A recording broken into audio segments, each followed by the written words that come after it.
The Ugandan government says it's going to avail funds to begin the process of consultations on the constitutional amendment to remove the presidential age limit. The country's Prime Minister says consultations will be countrywide and will involve members of parliament holding discussions with the electorate on what they think about removing the only clause that caps the president's age. Now, this follows a week of fistfights and running battles in Parliament. Indeed, a law amending the country's constitution was finally introduced in Parliament on Tuesday.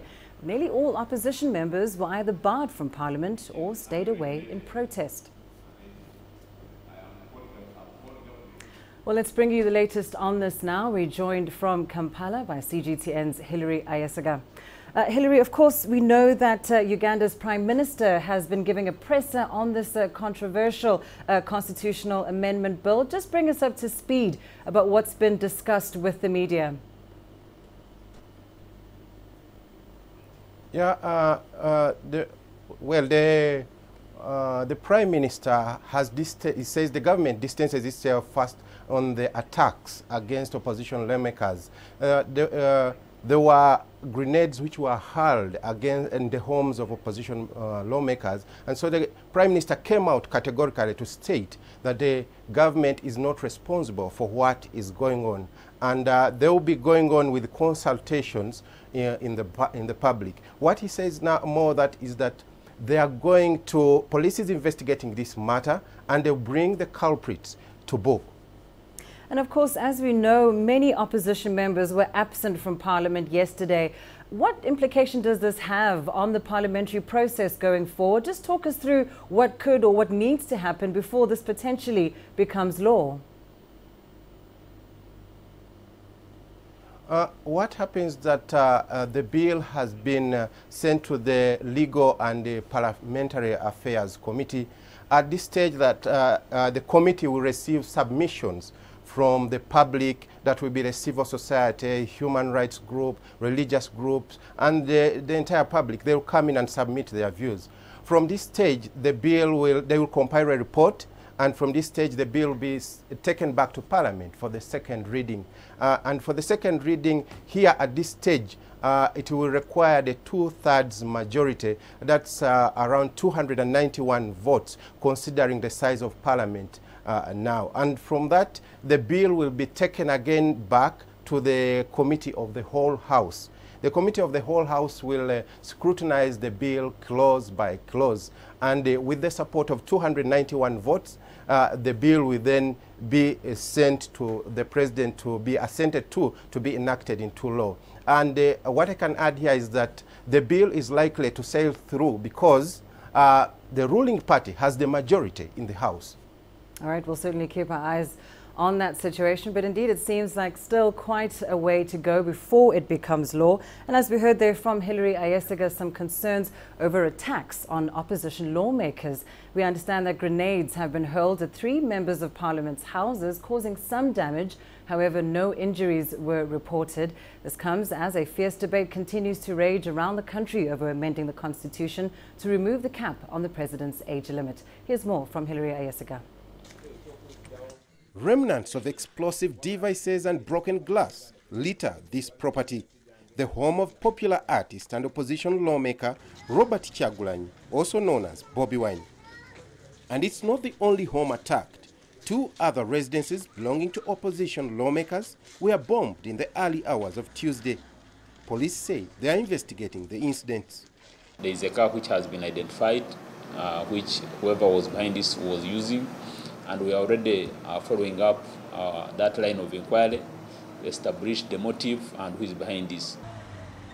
The lawmakers are prominent critics against the removal of the president's age limit from the Constitution.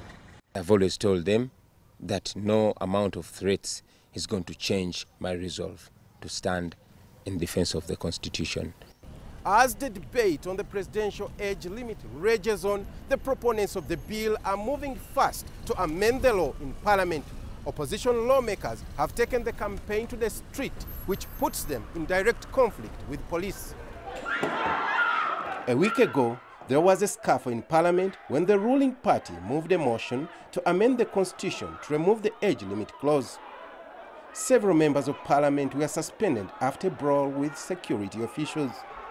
Opposition members of parliament are now saying they are being hounded for their protests. Hilary Isiga, CGTN, Kampala. And indeed, that debate in Uganda certainly resonates across the continent. And joining me in studio is Kevin Osido, a youth representative for County Governance Watch here in Kenya. Kevin, indeed, as a young person in leadership or aspiring towards leadership, I'm sure you've been keeping a keen eye on developments in Uganda. Sure. What's your take on this political amendment or this amendment bill? This is indeed quite shocking because we're seeing a tendency within the African continent where these hegemonic interests of former and of course upcoming presidents want to maintain power, and this is indeed one of the things that young people like myself are not happy about, because then we keep hearing the phrase that the youth are the leaders of the future. Then where is this taking us to the future? Where is the future? And I believe that what's happening in Uganda is also not very new, because you note that Burundi, we've had these kind of experiences. We had a referendum in Rwanda the other day where a similar incident took place, and really this is not what the kind of leadership that young people expect from our heads of states and of course heads of governments.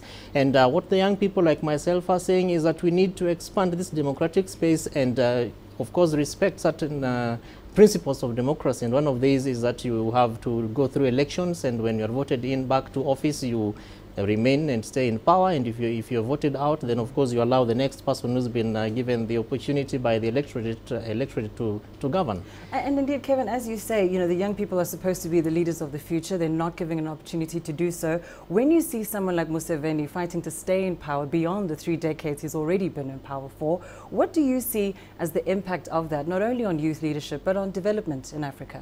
Quite disturbing, because then the question that a young person like myself would ask, what is the value addition? What haven't you done for the last 30 or so years that you expect to do? And the next thing is, what are the instruments of power saying? For instance, I think it's section Article 102B of the Ugandan Constitution that allows the president to be in power until the age limit of 75 years of age.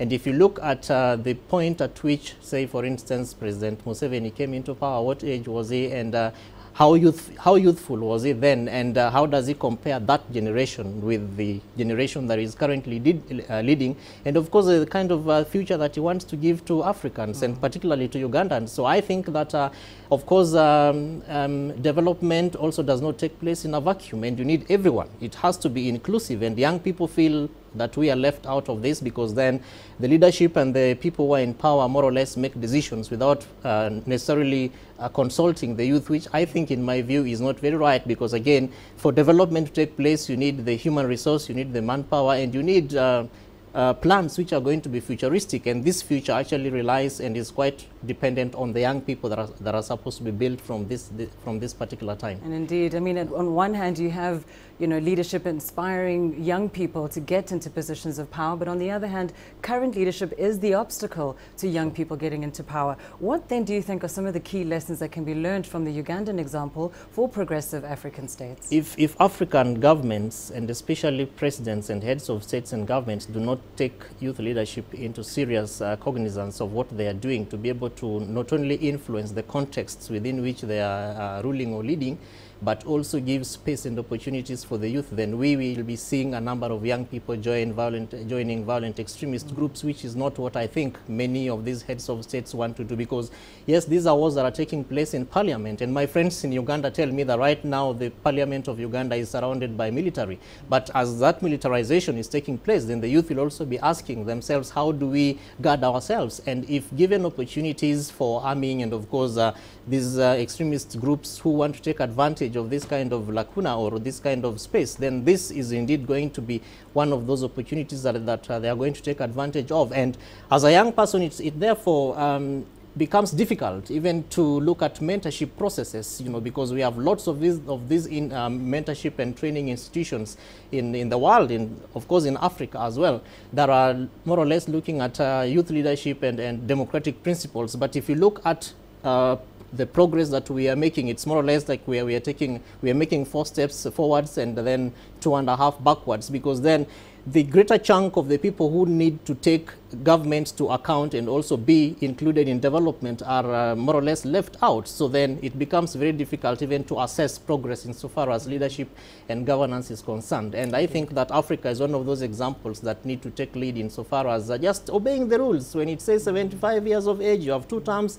just give room, give space. Yeah. Clearly, it's not as simple as that, but thank you very much for that perspective. Thank you to Kevin Osiro joining us here in the Nairobi studio, a youth perspective on that debate taking place in Uganda.